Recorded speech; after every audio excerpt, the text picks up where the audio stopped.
Hello everyone, welcome back. कैसे हैं आप लोग? आशा करते हैं आप लोग बहुत अच्छे होंगे।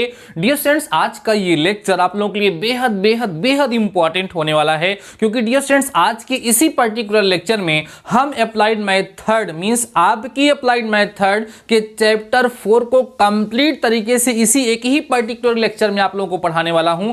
आज के इसी लेक्चर में चैप्टर 4 में जितने भी टॉपिक्स हैं उनको बहुत ही शार्ट तरीके से, शार्ट मेथड से, बहुत ही अच्छे तरीके से आपको पढ़ाऊंगा।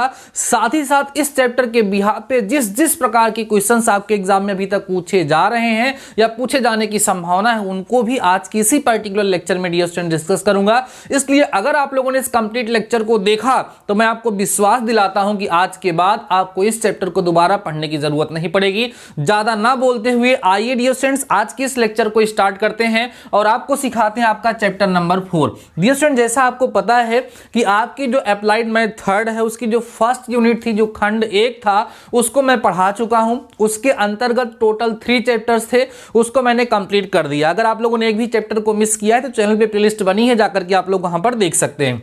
अभी डियर स्टूडेंट्स आज के इस लेक्चर के साथ आपकी यूनिट 2 स्टार्ट हो रही है। इस यूनिट 2 का नाम है अवकल गणित, जिसको हम बोलते हैं डिफरेंशियल कैलकुलस। आपको बता दें डियर स्टूडेंट्स कि आपकी इस यूनिट में टोटल 7 चैप्टर्स हैं जो आप लोगों को पढ़ना है। और देखा जाए तो आपकी ये यूनिट थोड़ी सी लेंदी भी है और आपके एग्जाम में इस यूनिट से सबसे ज्यादा क्वेश्चन आप लोगों से पूछे जाते हैं और सबसे इजी भी इस यूनिट को मैं आपको बना करके दिखाऊंगा। अब इस यूनिट का डियर स्टूडेंट जो आपका फर्स्ट चैप्टर और आपकी बुक का जो 4th चैप्टर है उसका नाम है 2 तथा 3 चरों के फलन तथा अंतरिक्ष में पृष्ठों की पहचान। इंग्लिश में इसको हम बोलेंगे फंक्शंस ऑफ 2 और 3 variables and identification of surface in space. क्या मतलब है इस चैप्टर का पूरा समझाता हूं। मैं फिर बोल देता हूं डियर स्टूडेंट्स, लेक्चर को स्किप मत करिएगा, पूरा देखिए। अगर आपके पास टाइम है तो पूरा देखिए, नहीं तो स्किप कर दीजिए, बाद में देख लीजिएगा, क्योंकि तभी आपको समझ में आएगा। नहीं तो आप कमेंट सेक्शन में लास्ट में कमेंट करके मुझे बताइएगा कि मैंने इस चैप्टर को आपको 100% समझा दिया, नहीं समझा दिया। आइए समझते हैं कि पहले हमें इस चैप्टर के अंतर्गत सीखना क्या है। डियर स्टूडेंट्स, अभी तक आप लोग कई तरह के फंक्शन सीख चुके हैं, कई तरह के इक्वेशंस हम लोगों ने देख लिया है। जैसे आप क्लास 10th में भी पढ़ते थे या 11th जो पास आउट होंगे बच्चे पढ़ते हैं कि 2x + y = 5। ये क्या है सर? सभी लोग बताएंगे sir linear equation in 2 variable है। ध्यान से हमारी बात को सुनिए, 100% समझ में आएगा। अगर आपसे हम पूछें कि सर ये क्या है तो आप कहोगे सर ये जो इक्वेशन है ये लीनियर इक्वेशन, ध्यान देना, linear equation in 2 variables, linear equation in 2 variables, या हिंदी में इसको हम बोलेंगे 2 चरों में, ध्यान देना, 2 चरों वाला या 2 चरों में, 2 चरों वाला, इसको हम क्या बोलते हैं? रैखिक समीकरण बोलते हैं। ठीक है, ऐसा हम लोग जानते हैं। जैसे सपोज करिए आपके एग्जाम में आ जाए कि सर ये जो इक्वेशन लिखा हुआ है ये इक्वेशन किसको रिप्रेजेंट करता है, तो आप कहोगे सर यह रैखिक समीकरण है, इसलिए एक सरल रेखा को रिप्रेजेंट करता है।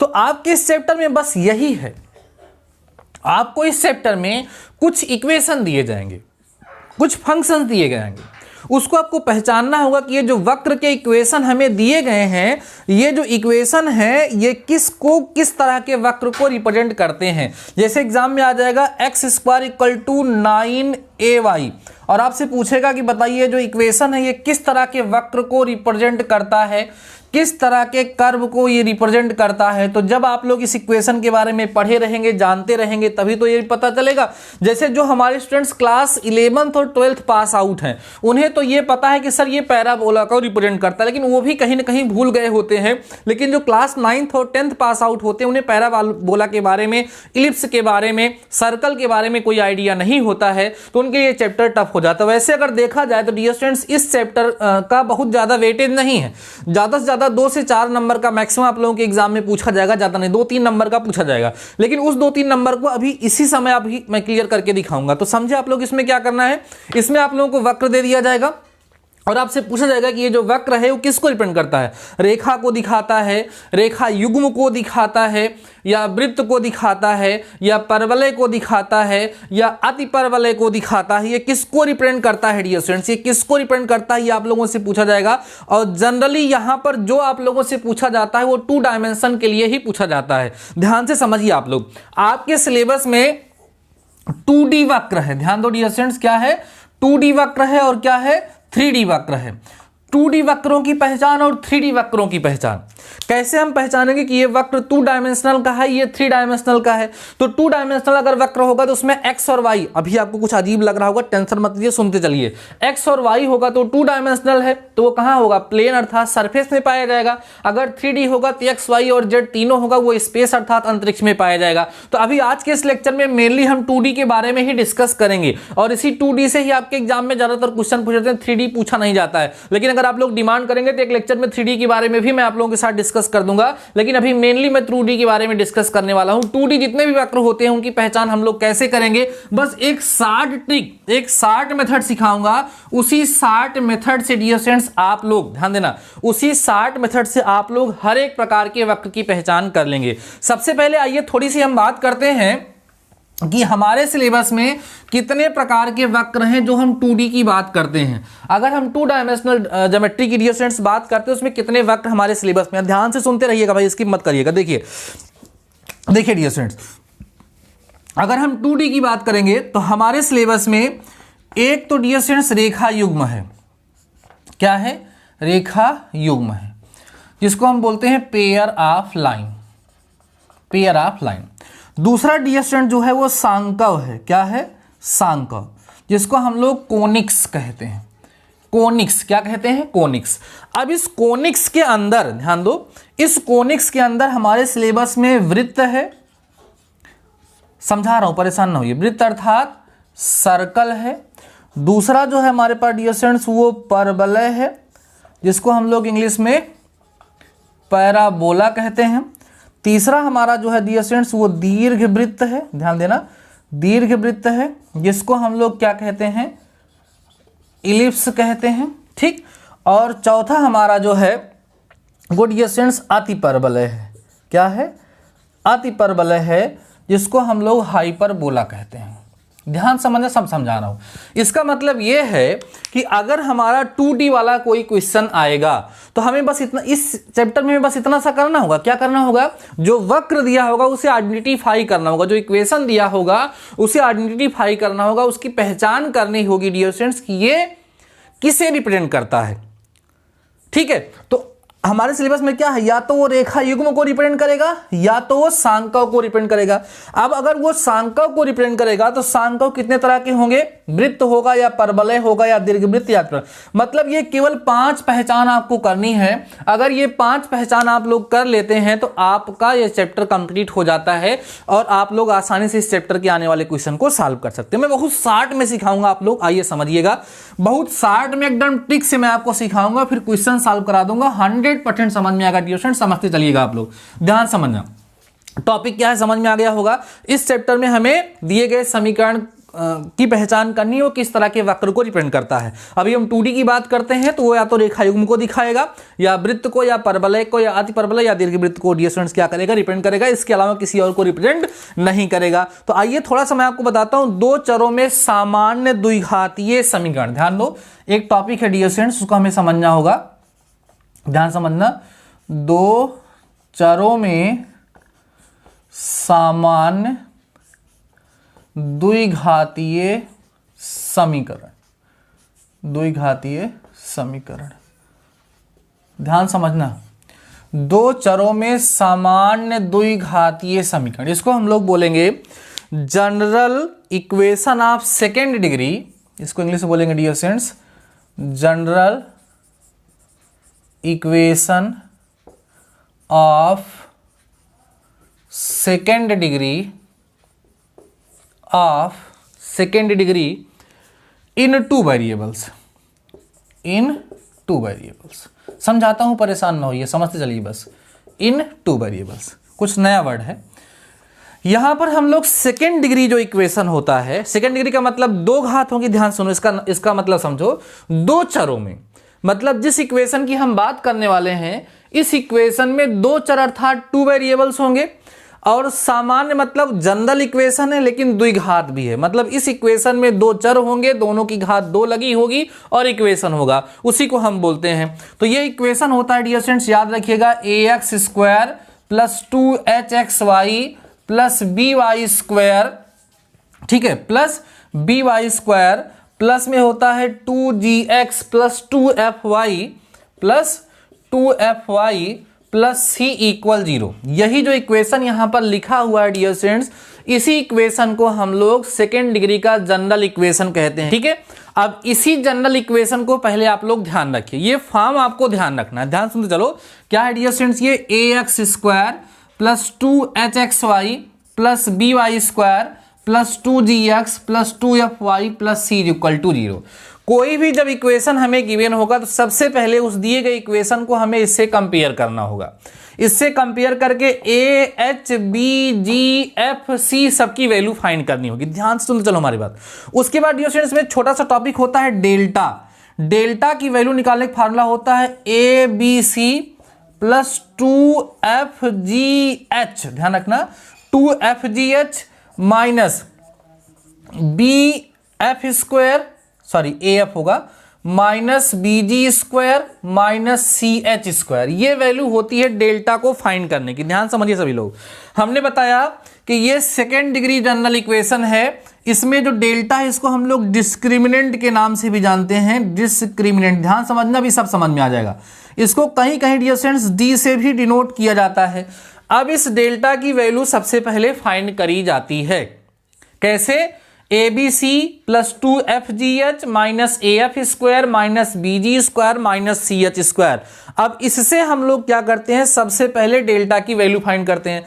ABC कैसे निकलेगा, इसी से कंपेयर करके ABC सबकी वैल्यू हम लोग फाइंड कर लेंगे, फिर डेल्टा की वैल्यू फाइंड करेंगे। अब समझो, इसमें पहली कंडीशन, इफ डेल्टा इक्वल 0 हो जाए, अगर डेल्टा की वैल्यू 0 आती है तो ये पेयर ऑफ स्ट्रेट लाइन, ध्यान देना, पेयर ऑफ स्ट्रेट लाइन, इसका मतलब होता है आप कह सकते हैं रेखा युग्म ना, सरल रेखा युग्म को रिप्रेजेंट करेगा। समझिए ध्यान से, तभी किसको रिप्रेजेंट करेगा, सरल रेखा युग्म को रिप्रेजेंट करेगा। दूसरा, अगर डेल्टा की वैल्यू 0 नहीं हुई तो ये कोनिक्स को रिप्रेजेंट करेगा। कोनिक्स का मतलब क्या है डियर स्टूडेंट्स, सांका को। अब ध्यान समझ चलिएगा, बस सारा काम फाइनल होने वाला है। हमने आपको बताया कि ये सेकेंड डिग्री का जनरल इक्वेशन है इन 2 वेरिएबल्स, और इसमें ए बी सी जो A B H G F जो भी है उसकी वैल्यू निकाली जाती है, फिर उसकी हेल्प से डेल्टा निकालते हैं। डेल्टा को निकालने का फार्मूला यहां पर लिखा गया है। पहली कंडीशन बताइए, अगर डेल्टा 0 हो जाता है तो ये पेयर ऑफ स्ट्रेट लाइन, मतलब रेखा के उग्म को दिखाता है। लेकिन अगर डेल्टा की वैल्यू 0 नहीं हुई तो ये कोनिक्स को दिखाएगा, अर्थात सांकों को दिखाएगा।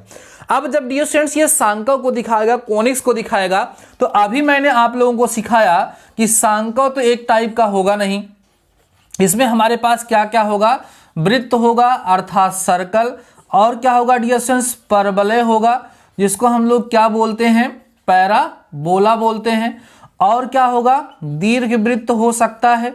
ठीक, दीर्घवृत्त जिसको हम लोग क्या कहते हैं, इलिप्स कहते हैं, समझ चलना।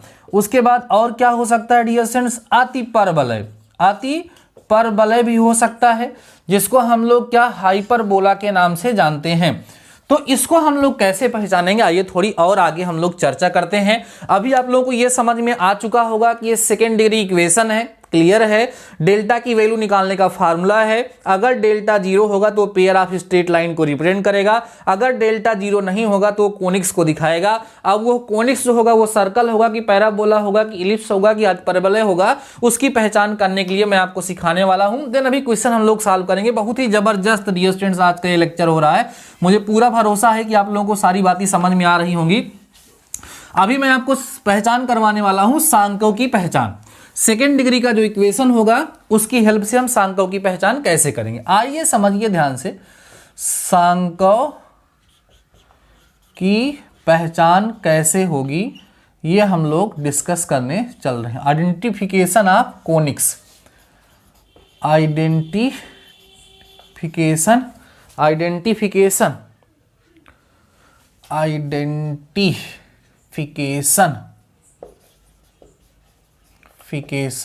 Of conics. ठीक, इसकी हम लोग क्या करेंगे, पहचान करेंगे। देखो इक्वेशन क्या होता है, ax square plus 2hxy plus by square plus 2gx plus 2fy plus c equal to 0। यही आपका जनरल इक्वेशन है सेकेंड डिग्री का। यहां पर डेल्टा को फाइंड करने का फॉर्मूला बताया गया ABC plus 2HXY minus AF square minus BG square minus CH square. इतनी बातें आप लोगों को बताई गई, ठीक है, इतनी बातें आप लोगों को बताई गई जो आपको हमेशा से ध्यान रखना है।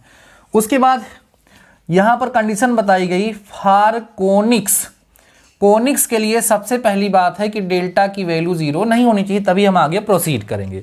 अब आइए हम आगे प्रोसीड करते हैं और यहां लिखते हैं प्रतिबंध। ध्यान समझना डियर स्टूडेंट्स, यहां क्या लिखेंगे, प्रतिबंध लिखेंगे, जिसको आप कह सकते हैं कंडीशन लिखेंगे। यहां पर हम लोग कंडीशन लिखेंगे और यहां पर टाइप्स ऑफ कोनिक्स लिखेंगे, टाइप्स ऑफ कोनिक्स, या आप कह सकते हैं सांकों का प्रकार क्या होगा, ये लिखेंगे, सांकों का प्रकार।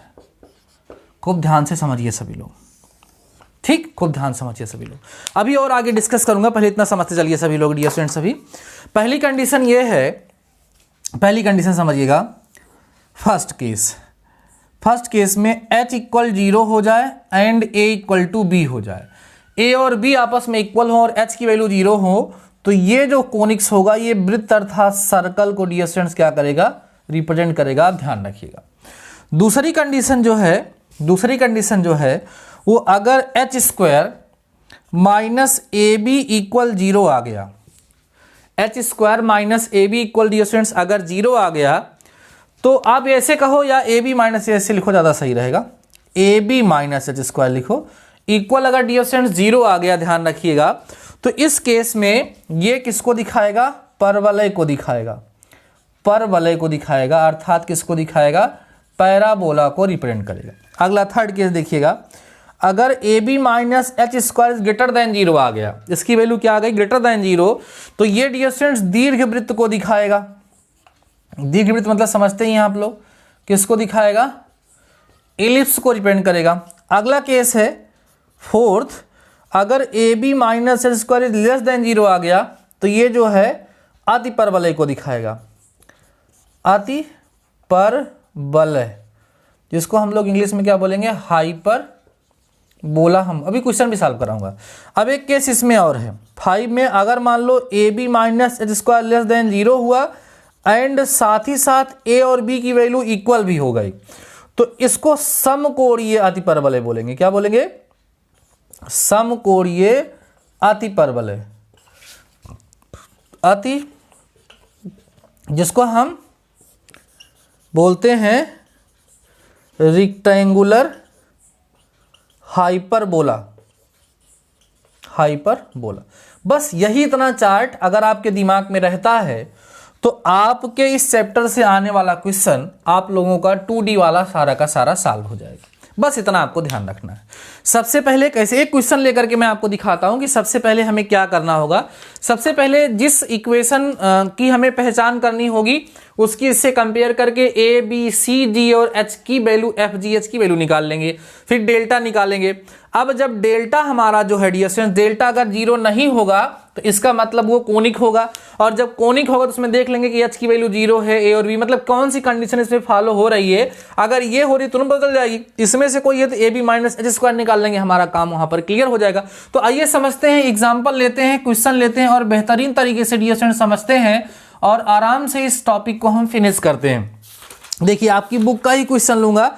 देखिए एक प्यारा सा क्वेश्चन है डियर स्टूडेंट्स, लिखा हुआ है 12x स्क्वायर माइनस, ध्यान देना सभी लोग, 23, साफ साफ लिखिएगा यहाँ पे, 12x square minus 23xy plus 10y square minus 25x plus 26y minus 14 equal 0, ये हमारे पास दिया हुआ है और हमें इस वक्र की पहचान करने, इसका आइडेंटिफिकेशन करना है।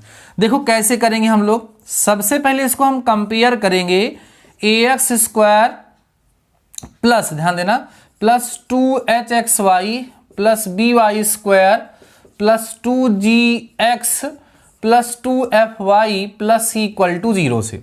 अब ध्यान दो, a की जगह पे यहाँ 12 लिखा हुआ है, उसके बाद 2h की जगह पे अगर आप देखोगे यहाँ पे तो 23 लिखा हुआ है, तो h इक्वल टू -23/2, ये h की वैल्यू यहाँ पर डियर स्टूडेंट्स आ जाएगी। b की अगर हम बात करें तो b की वैल्यू यहाँ से 10 आ जाएगी, और ऐसे ही 2g की अगर आप बात करोगे तो यहाँ -25, तो g इक्वल टू -25/2 यहाँ से मिल जाएगा। इतनी बात सबको समझ में आ रही होगी। उसके बाद फिर देखिए 2f जो है, 2f की जगह पे 26 लिखा हुआ है, तो f की जो वैल्यू है वो 13 हो जाएगी, और c की वैल्यू जो है वो -14 हो जाएगी। ठीक है, ये सारी वैल्यूज यहाँ से फाइंड हो गई। अब आपको क्या करना है, ये डेल्टा की वैल्यू फाइंड करनी है। आप डेल्टा की वैल्यू यहाँ से फाइंड करके देखिएगा, जहां तक मुझे भरोसा है कि ये 0 नहीं आएंगी। आप चेक कर लीजिएगा कितना बड़ा कैलकुलेशन हम क्यों करें। अब हम क्या करेंगे, अगर ये जीरो नहीं आएगी, मैं पहले बोल रहा हूं आपको, करके देखिएगा, 0 नहीं आएगी। अगर ये 0 नहीं आएगी तो इसका मतलब इसमें से कोई एक होगा। अब ये तो हो नहीं सकता क्योंकि h की वैल्यू 0 है नहीं, तो ये वाली केस तो नहीं हो सकता। तो या तो ये होगा, या तो ये, इसमें से कोई होगा। इसका मतलब ab माइनस एच स्क्वायर तो हमें निकालना पड़ेगा। नाउ हम फाइंड क्या करेंगे डियर स्टूडेंट्स, हम फाइंड करेंगे ab minus H square, ab minus H square. तो देखो ध्यान से, ab की वैल्यू कितनी है, a की वैल्यू हमारे पास 12 है, b की वैल्यू हमारे पास 10 है, और माइनस में एच स्क्वायर, h कितना है हमारे पास, ये है, इसका स्क्वायर करो, 23/2 का होल स्क्वायर करिए, ध्यान से समझिएगा। तो आएगा ab minus H square equal to 120 आएगा, और माइनस में 23 का स्क्वायर कर लीजिए, 23 इंटू 23, 3 3 जा 9 है ना, और उसके बाद 3 दूना 6, 3 दूना 6, 2 12, 2 दूना 4, 1 5, 529 आएगा। तो 529/4 हो जाएगा, सही है। अब इसको करोगे तो 120 माइनस 5 एकम 5, और कितना बचेगा यहाँ पर डियर स्टूडेंट्स, 5 एकम 5, और यहाँ पे 5 दूना 10, 5 एकम 5 एक बचेगा, 5 दूना 10, फिर 5 25, लगभग मतलब इससे ज़्यादा ही आएगा। इसका मतलब ये निगेटिव आएगा। इसका मतलब ये है कि ab माइनस एच स्क्वायर जो है वो लेस देन क्या आ रहा है, 0 आ रहा है। देखिए ध्यान से, निगेटिव आएगा ना, 125 लगभग ही आएगा, 125 में से 120 घटाओगे तो -5, मतलब निगेटिव आएगा। निगेटिव का मतलब लेस देन 0, इसका मतलब ab माइनस एच स्क्वायर क्या हो गया, लेस देन 0 हो गया। तो लेस देन 0 होने का मतलब बताओ ये किसको दिखाता है, ये किसको दिखाता है भैया, ये दिखाता है अतिपरवलय अर्थात हाइपरबोला को रिप्रेजेंट करता है। अब इसमें एक कंडीशन होती है रेक्टेंगुलर हाइपरबोला, लेकिन उसमें a और b इक्वल होते हैं। तो क्या a और b इक्वल है सर, नहीं, इक्वल नहीं है। इसका मतलब ये जो हमारे पास इक्वेशन दिया गया था, ये किसको डियर स्टूडेंट्स रिप्रेजेंट कर रहा था, ये हाइपरबोला को अर्थात अतिपरवलय को रिप्रेजेंट कर रहा था। मुझे भरोसा है कि आप लोगों को जरूर से जरूर पूरा अच्छे तरीके से समझ में आ गया होगा। उसके पहले डेल्टा भी निकालना था, बट उसको आप लोग निकाल सकते हैं खुद से। अब आइए क्वेश्चन और करते हैं, और इसको मैं इरेज करता हूं। मैं विश्वास करता हूं कि आप लोग इसको नोट कर लिए होंगे। एक क्वेश्चन और करता हूं, उसके बाद फिर आप लोगों को कुछ क्वेश्चन दूंगा टास्क में, जिसको आप लोग करेंगे और मुझे कमेंट सेक्शन में बताएंगे कि आपको कितना अच्छे समझ में आया। यही आएगा आपके एग्जाम में, चेक करने के लिए ही आएगा। मैं दिखाता हूं कोई और क्वेश्चन सॉल्व करके डियर स्टूडेंट्स आपको दिखाता हूं। देखिए 4x square plus 9y square plus 8x plus 36y है ना, प्लस 4 इक्वल टू 0। पूछ रहे हैं कि ये किसको रिप्रेजेंट करता है, मतलब किस तरह के सांख्यों को ये प्रदर्शित करता है, रिप्रेजेंट करता है। आइए चेक करते हैं। सबसे पहले इसका हम कंपैरिजन करेंगे, ax square plus 2hxy plus by square से, और प्लस में 2gx plus 2fy plus c equal 0 से। जब कंपेयर करेंगे आप इससे, इसको देखो क्या क्या मिलेगा। a की वैल्यू डियर स्टूडेंट्स आपको कितनी मिलेगी, देखिए a की वैल्यू आपको यहाँ पर 4 मिलेगी, मिल रही है सर।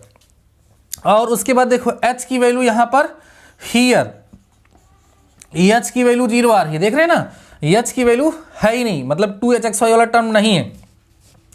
उसके बाद फिर एक second, just 1 second, 9y square, इसका मतलब b की जो वैल्यू है वो 9 आएगी, और 2g की जगह पे 8 है, तो g की वैल्यू जो है वो 4 आ जाएगी, सही है। और 2f की जगह पे 36 है, तो f इक्वल टू 18 आ जाएगा, और c जो है वो कितना आ जाएगा, 4 आ जाएगा। ये सब कुछ आपको मिल गया, a मिल गया, b मिल गया, h मिल गया, c मिल गया, g और f। आइए इसमें हम एक काम करते हैं, डेल्टा भी निकाल लेते हैं। वैसे इसमें भी डेल्टा 0 नहीं होगा। डेल्टा का फार्मूला बताया गया a b c, और प्लस से बताया गया 2 ये देखो हमने गलत लिखा है, यहाँ पे क्या होगा 2fgh होगा, 2FGH होगा, 2FGH minus AF square minus BG square minus CH square. Value put करो, A की वैल्यू 4 है, B की वैल्यू कितनी है डियर स्टूडेंट्स हमारे पास 9 है, और C की वैल्यू हमारे पास 4 है। A B C सब हो गया, और प्लस में 2, G का मतलब कितना है, G का मतलब देखो H 0 है क्या, तो ये खत्म कर दो, ये बचेगा ही नहीं, माइनस AF स्क्वायर, A का मतलब 4 और F का मतलब हमारे पास कितना है 18 का स्क्वायर। चेक कर लेना, 0 नहीं आएगा ये भी, ये मुझे लग रहा है कि ये भी 0 नहीं आएगा, तो आप चेक कर लीजिएगा, ठीक है, इसको चेक कर लीजिएगा और आप देखिएगा इसमें भी डेल्टा की वैल्यू जो है डियर स्टूडेंट 0 नहीं आएगी। चेक करेंगे तो delta does not equal to 0 आएगा, इसका मतलब ये भी क्या करेगा, किसी सांकव को, किसी न किसी कोनिक्स को रिप्रेजेंट करेगा। आप चेक करके मुझे बताना। तो डेल्टा 0 नहीं आएगा, अब नहीं आएगा तो H 0 है, A और B इक्वल नहीं है, अगर H 0 है A और B इक्वल होता तो ये सर्कल हो जाता। तो हमें क्या निकालना पड़ेगा, AB माइनस H स्क्वायर निकालो। A की वैल्यू कितनी है 4 है, और B की वैल्यू कितनी है डियर स्टूडेंट्स हमारे पास 9 है, माइनस H स्क्वायर मतलब 0 का स्क्वायर, तो ये हमारा आ जाएगा 36 माइनस 0 का मतलब 36, मतलब पॉजिटिव आ रहा है। Therefore AB minus H square is क्या आ रहा है, greater than 0। AB minus H square की वैल्यू 0 से क्या होगी, बड़ी होगी, और AB minus square greater than 0 का मतलब क्या है कि ये किसको रिप्रेजेंट करेगा बताइए, ये दीर्घवृत्त को रिप्रेजेंट करेगा। इसका मतलब डियर स्टूडेंट्स ये इलिप्स को क्या करता है, रिप्रेजेंट करता है। ये बहुत ही बेहतरीन सा तरीका, बहुत ही बेहतरीन सा मेथड, सबसे आसान सा तरीका मैंने आप लोगों को समझा दिया है, सिखा दिया है। मुझे पूरा भरोसा है कि आप सभी के सभी लोगों को ये बहुत बेहतरीन तरीके से समझ में आया होगा। आइए कुछ क्वेश्चंस आप लोगों को देते हैं, उसको आप लोग सॉल्व करिएगा और मुझे कमेंट सेक्शन में बताइएगा कि आप लोगों को कितना ये समझ में आया। यही आपके एग्जाम में आएगा। देखो थर्ड वाला कम आता है, लेकिन अगर आप लोग चाहेंगे डियर स्टूडेंट्स कि उसको भी मैं पढ़ा दूं, तो इसके बाद एक लेक्चर और लूंगा, उसमें आपको मैं 3rd डिग्री वाला भी सिखा दूंगा। मतलब जहां पर सॉलिड्स आते हैं उनके बारे में भी मैं डिस्कस कर दूंगा आप लोगों के साथ, आप टेंशन बिल्कुल मत लीजिएगा। आइए समझिए, फर्स्ट क्वेश्चन आप लोग देखिएगा डियर स्टूडेंट्स। फर्स्ट क्वेश्चन है हमारा 2x square plus 2y square minus 6x plus 5 equal 0। इसको आपको आइडेंटिफाई करना है कि किसको, किस सांकव को दिखाता है, किस सांकव को दिखाता है। देखो जब सांकव कह ही दिया गया तो इसमें आपको डेल्टा की वैल्यू आपको फाइंड करने की जरूरत ही नहीं पड़ेगी, आप डायरेक्ट इसको सॉल्व करके मुझे बताइएगा आंसर क्या आएगा। अगला देखिएगा 2x स्क्वायर माइनस 72xy है ना, और प्लस में 23y स्क्वायर है, और माइनस में 4x है, माइनस 28y है, माइनस 4 इक्वल टू 0। ये किस वक्र को दिखाता है, किस वक्र को ये दिखाता है, दोनों में आपको चेक करना। वैसे डियर स्टूडेंट्स आपको हम बताएं ना, कभी भी पेयर ऑफ लाइन का नहीं आता है, हमेशा कॉनिक्स का ही आता है। लेकिन जो सिस्टम मैंने आपको बता दिया है, इस सिस्टम की हेल्प से आप लोग पहले डेल्टा निकाल लिया करिए। डेल्टा निकालने के बाद जो कंडीशंस बताई, उन कंडीशंस के अकॉर्डिंग अपने आप सारा काम कर सकते हैं और उसको कर सकते हैं। तो डियर स्टूडेंट, जैसा कि मैंने लेक्चर की स्टार्टिंग में आप लोगों से वादा किया था कि लेक्चर बहुत इंपॉर्टेंट होगा, आज के इस लेक्चर में जो टॉपिक पढ़ाऊंगा वो आपको समझ में आ जाएगा। मुझे पूरा भरोसा है कि आप लोगों को एकदम बढ़िया से, बहुत ही अच्छे तरीके समझ में आ चुका होगा। अभी मैं अगर आप लोग कहेंगे 3 चरों वाले समीकरण के भी बारे में भी मैं आप लोगों के साथ डिस्कस कर लूंगा, जिससे आपका बेहतर तरीके से तैयार नहीं हो जाएगा। और अगर मान लीजिए आप लोग सोचते हैं कि यही आएगा, क्योंकि यही आता है हमेशा, अक्सर एग्जाम में यही आता है, ठीक है। अभी इस पर और तरह से चर्चा करी जा सकती है, लेकिन मैंने इसको सबसे शॉर्ट में, जैसे मान लीजिए एग्जाम में ऐसे आ गया, जैसे 4y square equal to 16x, तो इतना तामझाम करने की जरूरत नहीं, इसको देख करके भी हम लोग जानते हैं कि ये क्या है, पैराबोला है। तो जो लोग इतने समझदार हैं उनकी और अच्छी बात है। तो भाई उतना डिटेल में अभी हम नहीं जा रहे हैं, अभी मैंने आपको शार्ट तरीके से सबसे छोटा मेथड जो है उस मेथड से आइडेंटिफिकेशन, उसको आइडेंटिफाई करना, उसको पहचानना मैंने आप लोगों को सिखाया है। आई होप आप लोगों को बेहतर तरीके से समझ में आ चुका होगा, क्योंकि इस चैप्टर से बहुत ज्यादा क्वेश्चन नहीं आता है, केवल आइडेंटिफाई करने के लिए ही आता है। इसलिए अब मैं इस पर और ज्यादा टाइम वेस्ट नहीं करना चाहता हूं। अगर आप लोग कहेंगे तो 3rd वाला भी बता दूंगा, नहीं तो मैं आप पढ़ाना शुरू करूंगा आपको आंशिक अवकल समीकरण, जिसको बोलेंगे पार्शियल डिफरेंशिएशन। मतलब अभी आंशिक अवकलन है, फिर अवकल समीकरण भी पढ़ेंगे, पार्शियल डिफरेंशिएशन हम लोग सीखेंगे, बाकी आगे की चीजें आगे। अगर आपको डियर स्टूडेंट्स ये लेक्चर पसंद आया है तो प्लीज अपने दोस्तों के साथ जरूर शेयर करिएगा, जिससे ज्यादा से ज्यादा स्टूडेंट्स इस लेक्चर का फायदा ले सकें। बाकी डियर स्टूडेंट्स मिलते हैं इस लेक्चर के साथ, तब तक के लिए शानदार रहिए और पढ़ते रहिए।